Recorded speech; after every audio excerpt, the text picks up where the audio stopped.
இங்கே எதிர்கட்சியாக நின்று கொண்டிருக்கிற பாஜக, எதிரணியில் இருக்கிற பாஜக ஒரு அரசியல் கட்சி அல்ல. ஒரு அரசியல் கட்சி என்கிற முகமூடியை அணிந்திருக்கிற உலகின் மிக மோசமான ஒரு பயங்கரவாத இயக்கம்.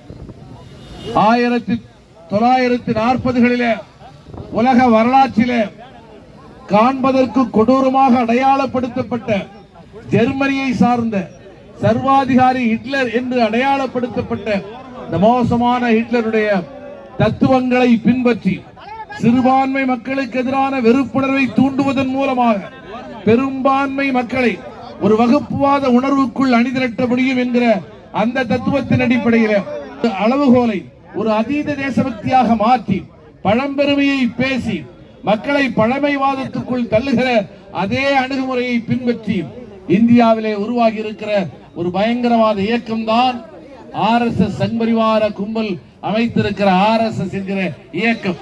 அந்த RSS அமைப்பினுடைய ஒரு அரசியல் பிரிவாக இருக்கிற பாஜகவுக்கு எதிராகத்தான் இன்று இந்தியாவிலே இருக்கிற பல மாநிலங்கள் கொடிபிடித்திருந்தாலும் கூட RSS ஆல் பாஜகவால் காலூன்ற முடியாத ஒரு மண் இருக்கிறது என்று சொன்னால் அது இந்தியாவிற்கு தெற்கே இருக்கிற தமிழ்நாடு தான். தமிழ்நாட்டை எதிர்த்தவர்கள் எதையோ செய்கிறார்கள், ஆனால் தமிழ்நாட்டிற்குள் அவர்களால் கால் பதிக்க முடியவில்லை.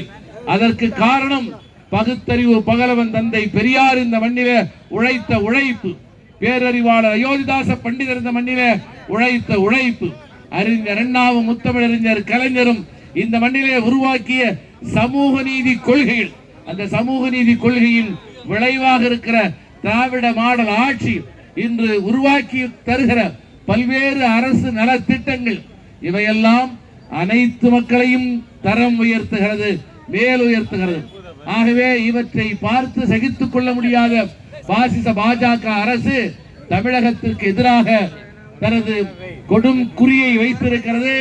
இந்த சூழ்நிலையில் தான் தளபதி ஸ்டாலின் அவர்கள் ஒரு வலிமையான கூட்டணியை இங்கே கட்டமைத்திருக்கிறார்கள். இந்த வலிமையான கூட்டணி 40 தொகுதிகளில் களமிறங்கி பாடாற்றிக் கொண்டிருக்கிறது. சிதம்பரத்திலே எழுச்சி தமிழர் தனக்கென வாழாமல் தமிழ் சமூகத்திற்காக தனது வாழ்க்கையை அர்ப்பணித்திருக்கிற மாண்புமிகு மரியாதைக்குரிய அண்ணன் திருமா அவர்கள் இதோ நம் முன்னாலே நின்று கொண்டிருக்கிறார். அந்த தமிழ் உணர்வை அள்ளி பருகிய வண்ணம் மரியாதைக்குரிய தலைவர் அண்ணன் இளம்புயல் வேல்முருகன் கரம் கோர்த்திருக்கிறார். காண்பதற்கு ஒரு அரிய காட்சி, ஒரு வரலாற்று காட்சி. 30 ஆண்டுகளுக்கு முன்னால் இந்த காட்சியை எண்ணி பார்க்க முடியுமா? மரியாதைக்குரிய அண்ணன் ஸ்ரீதர் வாண்டையார் அவர்கள் இங்கே ஒரு மூத்த அண்ணனாக கரங்களை நீட்டி அழைக்க, இதோ இளைய சகோதரனாக இளம்புயல் வேல்முருகன் கரம் கோர்த்து வர அண்ணன் திருமா இந்த மேடையின் மையத்திலே அமர்ந்திருக்கிறார் என்று சொன்னால் இதுதான் தமிழர்களின் சமூக நீதிக்கான உணர்வு. ஆகவே அருமை உறவுகளே, நாம் அணிதிரண்டு நிற்போம். இந்த 2 நாள் நடப்பது தேர்தல் பணி அல்ல. பாசிச பாஜக தமிழ்நாட்டிற்குள்ளே காலடி எடுத்து வைக்க முடியாது என்பதை உணர்த்தக்கூடிய வகையில் 5 லட்சம் 6 லட்சம் என லட்சக்கணக்கான வாக்கு வித்தியாசத்திலே பாறை சின்னத்தை வெற்றி பெற செய்வதற்கு பாடாற்றுகிற அன்பு தமிழ் உறவுகளுக்கு என்னுடைய மனம் நிறைந்த வணக்கத்தை, நெஞ்சம் நிறைந்த வணக்கத்தை, கண்ணீர் நிறைந்த வணக்கத்தை, வாழ்நாளில் ஒருபோதும் இந்த நன்றியை மறக்க மாட்டோம் என்கிற உறுதிமொழியுடன் கூடிய வணக்கத்தை பதிவு செய்து விடைபெறுகிறேன்.